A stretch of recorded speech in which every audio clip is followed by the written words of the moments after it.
All right, here he is, CP3, and here he is, Swipe a Fox. Chris Paul, love this guy on the basketball court, great at playing basketball. De'Aaron Fox, love him on the basketball court too, and he's great at playing basketball.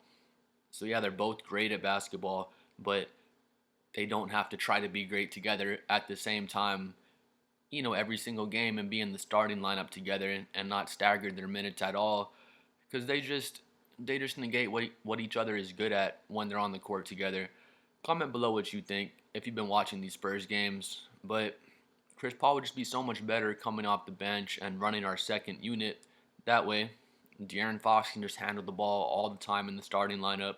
We can give it right to him, to bring it up the court. And if he sees any opening, he's going to hit that opening and either get himself a wide open layup or get somebody a wide open three in transition.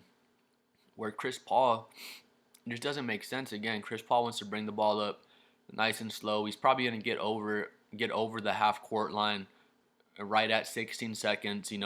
I've noticed that about him a lot. He gets over half court with just like 1 second to spare every single time. Um, I don't know why that is. If our guys are getting into a set, or if he's running a play every single time, or what it is, but I don't particularly like that pace, to be honest with you. Where when we give it to De'Aaron Fox, I saw one play the other day. He gets the ball and he's laying it up with like 21 seconds on the shot clock. Like he already got it. He ran up the full court and got a layup with like 21 seconds. Like he got up court in like 3 seconds. It's just ridiculous. Again, where Chris Paul just slows the pace down. So you have two guys that are like, is oxymoron the right word? They're opposites of each other. Chris Paul wants to slow it down. De'Aaron Fox wants to speed it up. And when you have them in there together, it just makes no sense for the pace. They're just negating what the other guy is good at, like I was saying. Here we get right into the numbers from these games since De'Aaron Fox has become a Spur. Real quick, too, I'm at 18 subscribers at the moment, trying to get to 20 by the end of the day. So if you enjoy the video, please like and subscribe as well. Yeah, this game against ATL. So yeah, right here against Atlanta, that was the first game where we had got De'Aaron Fox on the Spurs. So these are Chris Paul's stats since then, and since we got De'Aaron Fox, one, two, three, four, 5 games now. He's only scored double digits, once in those 5 games, and he's usually good to give you, a little, at least 10 to 14 points. Um, Not every game, but more consistently. Now it's been 5 games where he hasn't scored double digits, but once in those 5 games.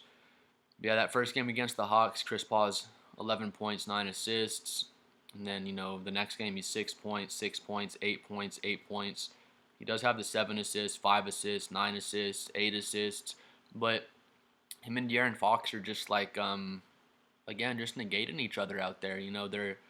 They're opposites in pace. Their play styles are total opposites. And it would just make so much more sense if Chris Paul came off the bench and ran our second unit.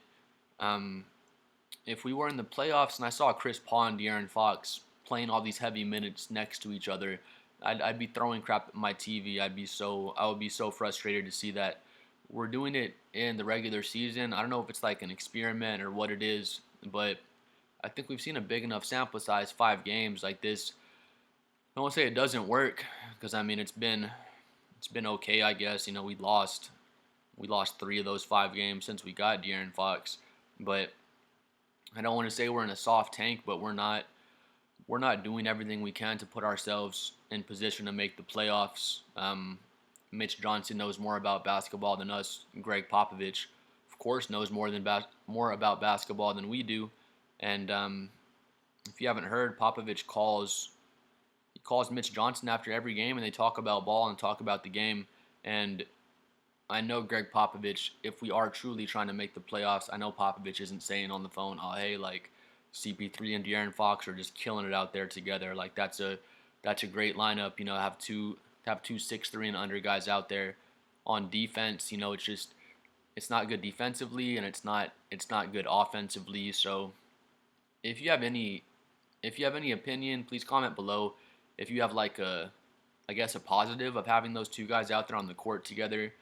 Because, in my opinion, they're both great players. But, if De'Aaron Fox was running the point at the starting position and having all that time to have the ball in his hands, and then Chris Paul was coming off and playing 20, 25 minutes off the bench, it would benefit.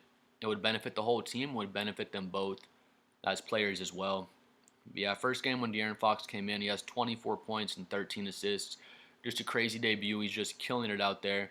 But part of the reason he had such a good game was Chris Paul was deferring to him, even extra, more than normal. Like, he was making sure that De'Aaron Fox is going to get his touches. He got 22 shots up, so Chris Paul was making sure that he's going to get the ball and he's going to, get his shots up and just have an aggressive game. In the next game, he gets 17 shots. So, I honestly want to see him be over 18 shots pretty much every single game with De'Aaron, but he has 22 points and 6 assists. So 2 good games back to back. And against Orlando, he only gets 11 shots up, so that's probably the most glaring thing. We want to see him get 18 plus shots. But again, when Chris Paul's in the game with him, it's taken away from his shot attempts, just his opportunities, because a lot of his best shot attempts just come in transition when he gets the ball. He's just flying up the court like lightning and gets himself an easy layup, or again, gets one of our teammates a wide open three in transition. But yeah, this one, he has the 5 turnovers, 9 points, and 9 assists. So yeah, just an off game. But again, if he was the one running the starting point guard, he would be bringing the ball up more. He would have got himself even more open looks in this game, and he wouldn't have had a stinker like that. But then next game, 30 points and 6 assists. And the very next game, 23 points and 5 assists. So, De'Aaron Fox can put up some decent numbers playing next to Chris Paul. It's not like it's impossible. But looking at Chris Paul's numbers again, you saw kind of how things have dipped for Chris Paul playing with De'Aaron Fox out there. Just because he's not the primary ball handler. And again, like I was saying, they just negate each other's skill sets when they're both out there at the same time. Their pace is totally different. Chris Paul runs things in the half court totally differently than De'Aaron. And when one of them's handling the ball, the other one just ends up being a spot up shooter on the wing or in the corner, and it just doesn't make any sense. Please comment below what you think. I feel like Mitch Johnson and the Spurs, our organization might be doing like a soft tank, and I hate to say it, that might be the best thing for the future. If we miss the play-in and finish 12 or 13, then we get our not number one possibly, but our first round draft pick with the Hawks. Then we get our own first round draft pick. So if we finish lower, that draft pick we have will be higher. But yeah, the draft is just super deep. Us missing the playoffs would be the best thing for us going forward. So we get those, our own really high pick. Then hopefully we get a high pick from Atlanta as well. But with that being said, just watching the lineups, Mitch Johnson is playing. We're not putting ourselves in the best position to win and make it into the play-in. Because if we were, Chris Paul would come off the bench and run the second unit.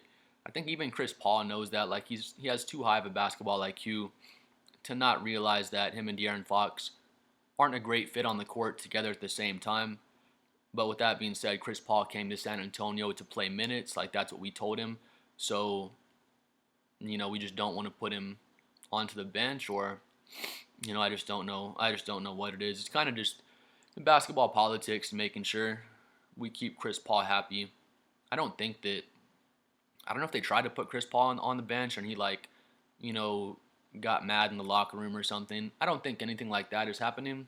But, if we really are trying to make the playoffs this season, and if we try to bench Chris Paul and he's, mad about it or making a scene in the locker room, again, which I don't think he is, but if that is what's happening and we are really trying to make it into the playoffs, we should just cut him at that point if that was the case, to be honest, because we need De'Aaron Fox to get his minutes out there, get his shots out there. And, in my opinion, I feel like we're just trying to finish in like the 12 seed, to be honest, get our own high draft pick, and then make whatever offseason moves we make, and then come in really strong next season, because Chris Paul won't be on the team. I don't know if we'll still have Harrison Barnes at that time, but we'll come in with, De'Aaron Fox nice and fresh. He'll be more used to our team. We'll have third-year Wembanyama. All of our young guys will have more experience, and then make our make our offseason moves, get our high draft picks, and then kind of see what happens from there. But yeah, please comment below what you think about De'Aaron Fox and Chris Paul both playing in the game together, and if you think that puts the Spurs in the best position we can be in to win. And then if you finish the video, please like and subscribe as well, and thank you again.